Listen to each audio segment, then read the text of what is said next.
Yes children, हम अब start करेंगे अपना पार्ट 4 आगे से। जैसे कि आपको बताया था कि आज ऐसा एमएमएल पढ़ा रहे थे, जो भी सब लिटिल फ्रांस को सब कुछ समझ में आ रहा था, उसी को आगे कंटिन्यू करते हैं। देखिए, इसमें फ्रांस का मैप भी दिया हुआ है। इसी में आपके एल्सेस और लॉरेंस दो जो डिस्ट्रिक्ट है इसके, उनके ऊपर कब्जा हुआ था। अब फ्रांस को तो सब समझ में आ ही रहा था, जो भी पढ़ा रहे थे MML, and that he had never explained everything with so much patience. और उसको ऐसा लग रहा था कि इससे ज़्यादा पेशेंस से, धैर्य के साथ तो कभी एमएमएल ने पढ़ाया ही नहीं था। इतना अच्छा से पढ़ा रहे थे और सब समझ आ रहा था इसको।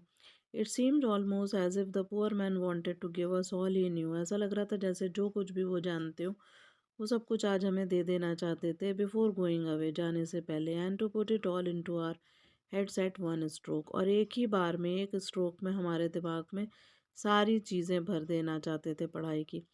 After the grammar we had a lesson in writing. अब ग्रामर हो चुका था, ग्रामर के बाद हमारा राइटिंग का, लिखने का काम था। That day M Hamel had new copies for us written in a beautiful round hand. और एम हेमिल अब हमारे लिए उस दिन नई कॉपी लेकर आए थे, जिसमें हमको राइटिंग करना थी, और उसके ऊपर ब्यूटीफुल राउंड हैंड से लिखा हुआ था France else's, France else's. Beautiful round hand, जैसे कि आप कर्सिव राइटिंग कह सकते हैं, उस तरह में लिखा हुआ था, जिसको हमें कॉपी करना था और लिखना था इन वर्ड्स को, इन शब्दों को। They looked like little flags floating everywhere in the school room hung from the rod at the top of our desk. हमारी डेस्क पे ये सारी कॉपीज़ रखी हुई थी, और ऐसा लग रहा था जैसे कि छोटे छोटे फ्लैग्स हों और ये हवा में उड़ रहे हों सब तरफ स्कूल के रूम में।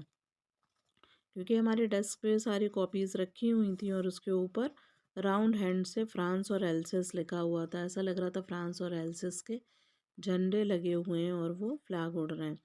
You ought to have seen how every one set to work.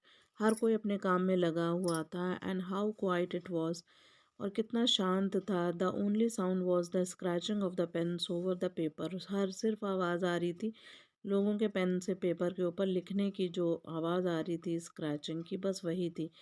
One some beetles flew in, but nobody paid any attention to them, not even the littlest ones who worked right on tracing their fish hooks. अब ज़रा से भी कोई भी आवाज़ आती थी, अगर कोई बीटल भी उड़ के आता था तो उसकी भी आवाज़, बीटल एक छोटा सा कीड़ा होता है, उड़ कर आए तो कोई उसकी तरफ ध्यान नहीं दे रहा था। हर कोई अपने काम में बहुत ही बिजी था, और सब क्या कर रहे थे, ट्रेस कर रहे थे, यानी लिखावट के ऊपर लिख रहे थे फिश हुक्स की तरह। फिश हुक्स, जैसा कि पहले बताया था, कर्सिव राइटिंग होती है थोड़ी आपकी, तो वही फिश हुक्स के ऊपर वो लिख रहे थे, उनको कॉपी कर रहे थे वर्ड्स को, सारे लोग जितने भी स्टूडेंट बैठे थे, as if that was French too. On the roof of the pigeons cooed away low and very low, and I thought to myself, will they make them sing in German, even the pigeons? Pigeon भी बैठे हुए थे छत के ऊपर और वो अपनी आवाज़ में बोल रहे थे। तो मैं ये सोचता हूँ, क्या ये इनको भी जर्मन में गाना गाने के लिए मजबूर करेंगे, इन पिजन्स को? क्योंकि आपको पता है ना, जर्मन लैंग्वेज आ गई थी, जर्मनी लोग इसको कर रहे थे फोर्स, तो उसको ऐसा लगता है कि क्या इनको, जानवरों को ऊपर भी लगाम लगाएंगे कि वो फ्रेंच नहीं जर्मन में पढ़ें।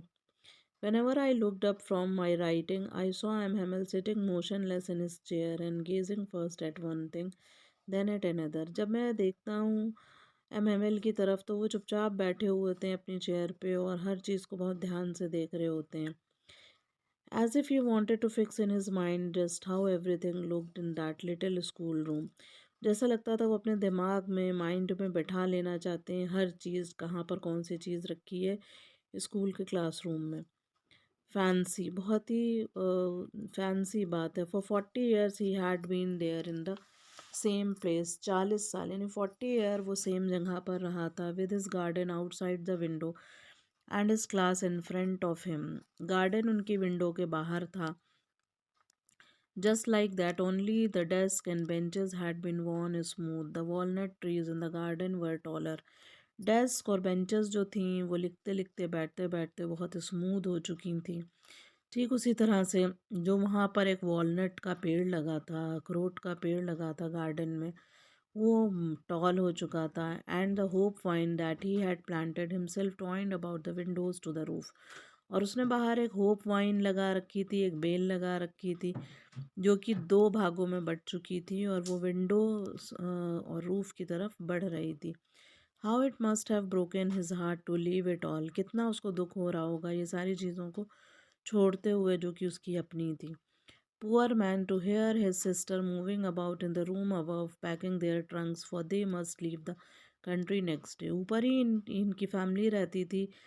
अब रूफ से, छत से आवाज़ आ रही थी, इनकी सिस्टर इनका सामान पैक कर रही थी ट्रंक में और इनको अगले ही दिन जो है जाना था ये कंट्री छोड़ के।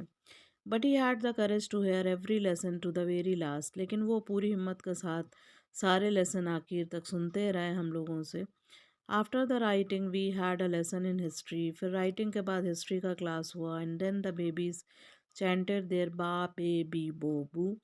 आपको पता है फिर सारे बच्चे जैसे काका गागा पढ़ते हैं वैसे ही वो सारे लेटर्स को प्रोनाउंस कर रहे थे फ्रेंच लैंग्वेज के। Down there at the back spelled the letters with them.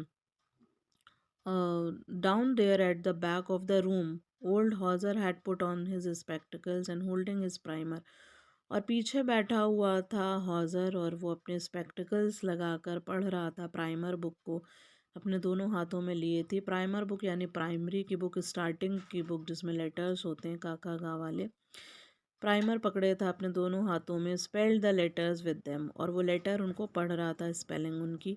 You could see that he too was crying, his voice trembled with emotion, और उसकी आवाज़ बिल्कुल ट्रेम्बल कर रही थी, थरथरा रही थी इमोशंस के साथ एमएमएल की ने। It was so funny to hear him, और थोड़ी मुझे हंसी भी आ रही थी उसकी आवाज़ सुन के। That we all wanted to laugh and cry, ऐसा लग रहा था कि हम रोना भी चाह रहे थे और हंसना भी चाहते थे। How well I remember that last lesson, मुझे ये लास्ट लेसन अच्छी तरह से याद है, फ्रांस कहता है।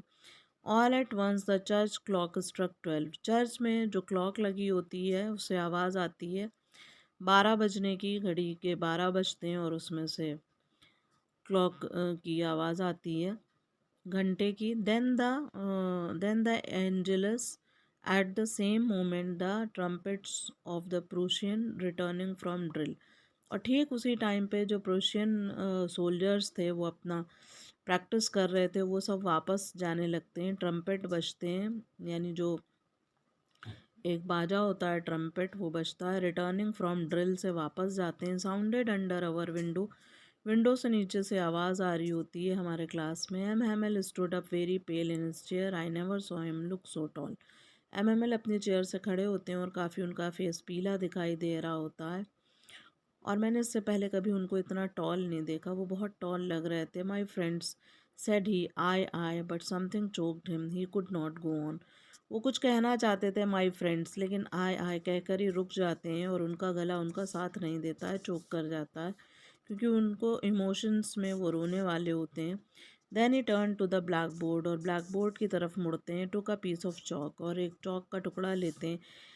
And bearing on with all his might he wrote as large as he could, और उसको पकड़ते हैं मजबूती से और जितना बड़ा लिख सकते थे उतना बड़ा वो बोर्ड के ऊपर लिखते हैं, वाइवा ला फ्रांस। वाइवा ला फ्रांस मतलब फ्रांस की जय हो, या लॉन्ग लिव फ्रांस, फ्रांस हमेशा जिंदा रहे, जय हो। Then he stopped and leaned his head against the wall, और वो रुक जाते हैं और दीवार की तरफ अपना सिर झुका लेते हैं। And without a word he made a gesture to us with his hand, और बिना कुछ बोले हुए ऐसा जेस्चर देते हैं अपने हाथ से, हमें जाने के लिए कहते हैं।